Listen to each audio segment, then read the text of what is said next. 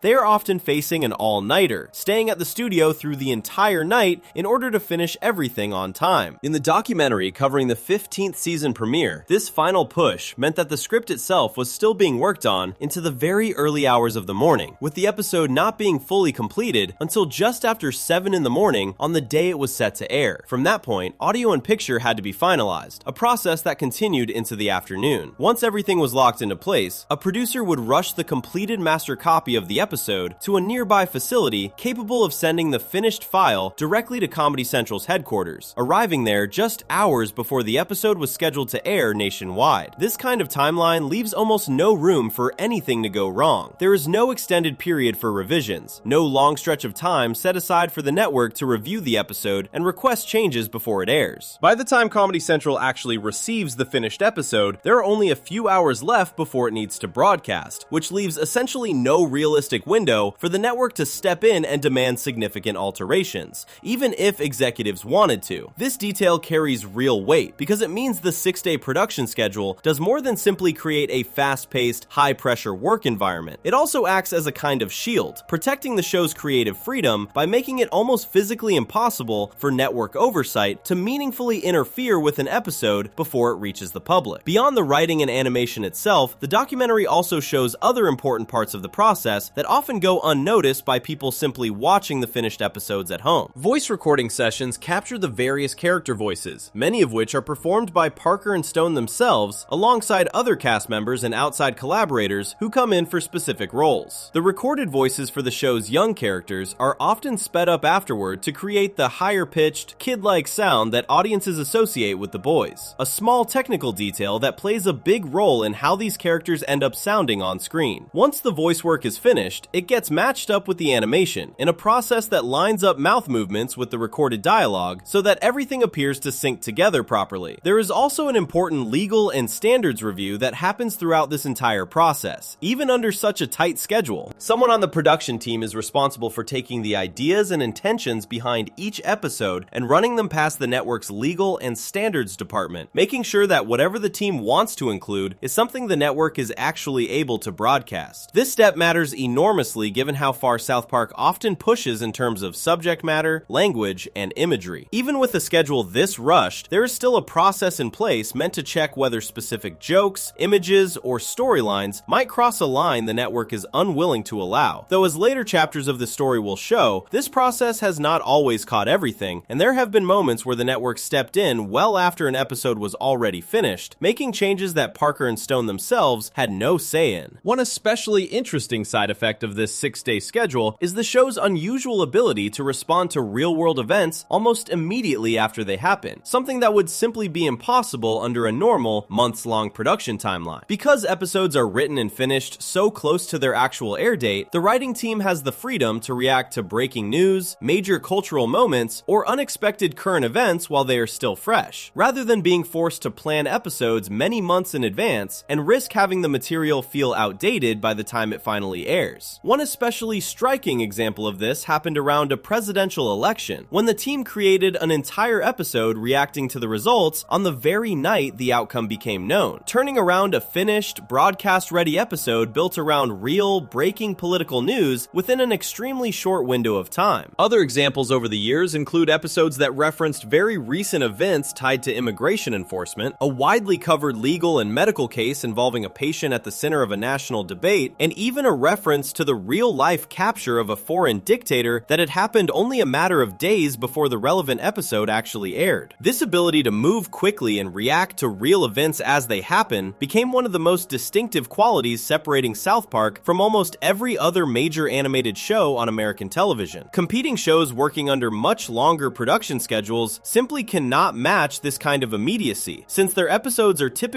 locked into place many months before they ever reach an audience. By the time a slower moving show finally gets around to referencing a major news event, that event may already feel like old news to viewers who have moved on to the next thing happening in the world. South Park's 6-day schedule allowed it to feel current in a way that few other shows, animated or otherwise, could realistically compete with. At the same time, this same speed came with an obvious risk built directly into it. Reacting to real events while they are still unfolding means there is always a chance that something might change unexpectedly between the moment an episode is finished and the moment it actually airs. One episode from an earlier season provides a clear example of this risk. It was produced the week before a major election, built around anticipating the outcome, but it ended up airing the day after the actual results had already come in, meaning the episode had been finished based on assumptions that had already been overtaken by real events by the time viewers actually saw it. This kind of gamble, betting on how something in the real world might unfold before it has actually happened, is a direct consequence of working this close to the actual air date, and it shows that this incredible speed, while giving the show a major creative advantage most of the time, also occasionally left it exposed to being wrong about something that had already changed in the real world just hours before broadcast. Trey Parker himself has talked about how this pressure actually shapes the creative process in a way that goes beyond simply being stressful. According to accounts from people who have worked closely with him, having such a tight deadline paradoxically makes certain parts of the writing process easier because there simply is not enough time available to endlessly second-guess decisions or lose confidence in an idea once it has been chosen. Without the luxury of months to revise and rewrite something over and over, the team is forced to commit to their ideas quickly and follow through on executing them efficiently. This urgency fosters a particular kind of creative environment, one built around instinct and spontaneity rather than careful drawn-out polishing, which has become one of the defining qualities of the show's overall style and tone. It is worth remembering that South Park stands out as one of only a very small number of scripted television programs in history built around this kind of extremely compressed production timeline. Live sketch comedy shows built around a single live broadcast each week come the closest to matching this pace, but even those productions typically work through this cycle only in short stretches before taking breaks, rather than sustaining it continuously across an entire season the way South Park's production team has done for years at a time. By the time South Park had settled fully into this 6-day rhythm, the show had already found massive early success following its 1997 premiere, and it had already built a reputation as something willing to push further than most other programs on television at the time. This intense, high-pressure production schedule became the engine driving that reputation forward, allowing the show to stay sharp, current, and unpredictable in a way that slower-moving competitors simply could not match. Before we move on, if you're enjoying this analysis, please consider subscribing. It helps the channel tremendously. This same relentless pace, however, was unfolding during a period that also brought the show face-to-face with one of the most painful and difficult moments in its entire history. A moment that had nothing to do with jokes, deadlines, or breaking news, and everything to do with the personal cost carried by the people who helped bring these characters to life in the first place. Section 6. Tragedy Behind the Voices. Mary Kay Bergman. Every character that speaks on South Park needs somebody sitting behind a microphone to give that character a voice, and for the first 2 years of the show, one woman was responsible for almost every female voice heard on screen. Her name was Mary Kay Bergman, and before most viewers ever learned her name, they had already heard her voice dozens of times without realizing it. Mary Kay Bergman had been working as a voice actor for years before South Park ever existed. Voice acting is a strange kind of job. The people doing it can walk through a grocery store or sit in a restaurant without anyone recognizing them, even if millions of people have heard their voice pouring out of a television speaker that same week. Bergman had built a career around exactly this kind of quiet, behind-the-scenes work, lending her voice to a wide range of projects long before Trey Parker and Matt Stone ever brought her onto their new cartoon. When South Park began, the show needed voices for its adult female characters and several of its side characters as well. Rather than hiring a large group of different actors to cover each individual role, the production leaned heavily on Bergman's ability to shift her voice into many different shapes. She became responsible for for characters including Sheila Broflovsky, the loud and easily outraged mother of Kyle, along with a long list of other women and children who appeared across the town of South Park. This is an unusual amount of range to ask from one performer. Sheila's voice needed to sound completely different from a quiet background character, who in turn needed to sound completely different from another mother standing next to her in the same scene. Bergman handled this by essentially playing dozens of characters herself, switching between them scene by scene, sometimes within the very same episode. This kind of versatility is part of what made her so valuable to the production during those earliest years. A newly launched show, working under a fast and demanding schedule, benefits enormously from having a performer who can step into many different roles without needing to bring in and coordinate a much larger group of actors. Bergman's ability to do this meant the show could move quickly through its recording sessions, giving each character a distinct sound without slowing down the overall production process that was already tight even in these early seasons, before the show had fully settled into its later 6-day rhythm. By 1999, South Park had grown from a new cable show into a genuine cultural phenomenon. It had already produced 2 full seasons of television, and work was underway on something much bigger than a weekly episode. Parker and Stone were putting together a full-length movie based on the show, something that would take the characters, the humor, and the crude paper cutout style that had defined the series and expand all of it into a feature film meant for movie theaters. This film would eventually become known as South Park: Bigger, Longer, and Uncut, and it needed the same voice cast that had already been building these characters for 2 years, including Bergman, who was set to reprise her roles for the movie the same way she had for the television series. The film was also built as a full musical, meaning it needed original songs written specifically for it, performed by the same voice actors who played these characters on screen. This was actually the first time Bergman had the opportunity to bring her voice work into an R-rated theatrical film, a different kind of project compared to the television work she had been doing up to that point. Her voice appeared throughout the movie, carrying several of the female characters through both their spoken dialogue and their singing parts, continuing the same role she had already built over the previous 2 years of episodes. In November of 1999, only months after the movie had been released in theaters that summer, Mary Kay Bergman died by suicide. She was 42 years old at the time. This is not a detail that needs to be dressed up or explained away with speculation about exactly why it happened. What is known and documented is simple and sad enough on its own. A performer who had spent years quietly shaping the sound of an entire animated world, someone whose voice had made millions of people laugh without most of them ever learning her name, took her own life in the final months of 1999, not long after finishing work on the biggest project of her career. Her death arrived at an especially strange and painful moment for everyone connected to South Park. The movie she had just finished working on was still fresh in theaters. It had already picked up serious attention within the film industry, including a nomination for the Academy Award for Best Original Song, tied to a track called Blame Canada, a song built around several voices from the film, including some of the same characters Bergman had voiced. The Academy Awards ceremony recognizing that nomination was still months away, scheduled for the following spring. This meant the production team lost one of its most important voice actors in the same narrow window of time when the movie's biggest moment of outside recognition was still approaching, creating a very specific and very difficult problem that nobody involved had any way of preparing for. Because Bergman had voiced several of the characters whose voices appeared in Blame Canada, her death meant that any live performance of that song, including whatever might happen if the film's nomination led to an actual performance at the ceremony itself, would need to find a way to move forward without the voice that had originally recorded those parts. This is a genuinely difficult situation for any production to face. Award ceremonies typically expect nominated songs to be performed live in front of a national television audience, and preparing that kind of performance under normal circumstances is already a demanding task. Doing it while working around the sudden absence of one of the key voices originally tied to that song added an entirely different layer of difficulty to an already complicated process. When the ceremony did take place the following year, a replacement performer had to step in to help cover the vocal parts that would have otherwise belonged to Bergman, allowing the nominated song to still be represented on stage despite her absence. Details about that performance and the specific circumstances surrounding it belong more properly to the story of the film and the award ceremony itself, which comes next in this account. What matters here, in this section, is the simple and human fact sitting underneath all of it. A woman who had given her voice, her time, and her skill to building an entire animated world was gone, and the people who had worked alongside her for years were left to figure out how to move forward through a moment that was supposed to be one of the proudest of their careers. There is something worth sitting with in the contrast between what South Park is known for more on the surface and what actually happened behind the scenes during this particular period. The show built its reputation on crude jokes, exaggerated violence, and characters who die in cartoonish, over-the-top ways, only to reappear again the following week completely unharmed. Kenny's constant on-screen deaths had already become one of the most recognized running jokes on the entire show by this point, treated as something almost silly, a punchline repeated so often that audiences had grown used to laughing at it rather than being disturbed by it. Behind the cameras, during this same stretch of time, the production was dealing with a real death, one that could not be undone by the start of a new episode, one that carried none of the cartoonish distance the show's fictional deaths always relied on for their humor. This contrast is not being pointed out to suggest that the show or its creators did anything wrong, or that there is some contradiction that needs to be resolved. It simply reflects something true about the people who make entertainment for a living. The same team capable of writing a joke about a child dying in a slapstick, exaggerated way every week were also human beings capable of losing a colleague in circumstances that had nothing funny about them at all. Both of these things existed at the same time, inside the same production, during the exact same period of the show's history. Bergman's contribution to South Park did not disappear once she was gone. The voices she had built for characters like Sheila Broflovsky had already become a permanent part of how audiences understood these figures. Even after her death, the character work she had done remained part of the show's history, embedded into episodes that had already aired and into the completed film that had already reached audiences in theaters. Her voice had shaped how millions of people first came to know these characters, long before most of those same people ever learned her actual name. Following her death, the production had to figure out how to continue moving forward with the characters she had originally voiced. South Park was still an ongoing weekly series at this point, with new episodes needing to be written and produced on the same demanding schedule the show had already settled into. This meant finding new performers to take over voicing the characters Bergman had originally created, a task that required stepping into an established character's sound and finding a way to continue it convincingly, rather than starting from scratch the way a brand new character might allow. This kind of transition is never simple, for any show, animated or otherwise. Audiences develop a familiarity with how a character sounds, and any noticeable shift in that voice can be jarring, even if the new performer is talented and well suited to the role. The production worked through this challenge in the months and years that followed Bergman's death, gradually settling new voices into these characters as the show continued forward into its third season and beyond. It is worth remembering too that this entire period sat within a show still in its relatively early years. South Park had only been on the air for a little over 2 years by the time Bergman died, still building toward the decades-long run it would eventually become known for. The loss of one of its founding voice performers during this early and still somewhat fragile period of the show's development represented a real setback for the production, arriving at a moment when the show was still working out exactly what its long-term identity and stability would look like. Despite this loss, the production continued forward. New episodes kept being written and produced. The film that Bergman had helped bring to life kept moving through its own path toward the following year's award season, carrying her contributions forward even after she was no longer there to see how far that recognition would eventually go. The show itself kept growing in the years that followed, eventually becoming the multi-decade cultural institution it is recognized as today, built in part on the early groundwork Bergman had helped lay down during those first 2 crucial years. None of this changes the simple, difficult fact sitting at the center of this chapter. A talented performer, someone who had given her voice to an entire town full of characters, died suddenly during a period that should have been one of professional triumph for everyone connected to the project. Her death remains part of the honest, complete history of South Park, a quiet and painful chapter tucked in between the show's early success and the much bigger spotlight that was about to arrive with the release of its first feature film. Before we move on, if you're enjoying this analysis, please consider subscribing. It helps the channel tremendously. That film, and the strange, unforgettable night at the Academy Awards that followed it, including exactly how the production handled performing a nominated song without the voice that had originally helped create it, is where this story turns next. Section 7. Bigger, Longer, and Uncut, and the Oscars. By 1999, South Park had already proven itself as a massive success on television, but Trey Parker and Matt Stone were about to take the entire concept somewhere it had never gone before. A weekly episode of South Park ran about 22 minutes, and needed to fit within the boundaries of what a cable network was willing to broadcast. A full-length movie offered something completely different. It meant a much bigger budget, a theatrical release, an R rating that allowed for far far more freedom than television ever could, and the chance to build something closer to a full-scale musical, rather than a single half-hour episode. The film was called South Park, Bigger, Longer, and Uncut, and its title alone was a joke pointed directly at the show's own reputation. The movie followed the four boys as they sneak into an R-rated film starring two Canadian characters named Terrence and Phillip, after which they began swearing constantly, mimicking everything they had just watched. Their parents panic over this sudden explosion of bad language and blame Canada entirely for corrupting their children, eventually pushing the United States into a full-blown war against its northern neighbor. Layered on top of this main plot is a second storyline following Kenny, who ends up in hell and becomes tangled in a prophecy involving Satan and a plot to take over the world. Producing this film required a real budget, something the earlier shorts and even the television series had never had access to in the same way. The movie was made on a budget of $21 million,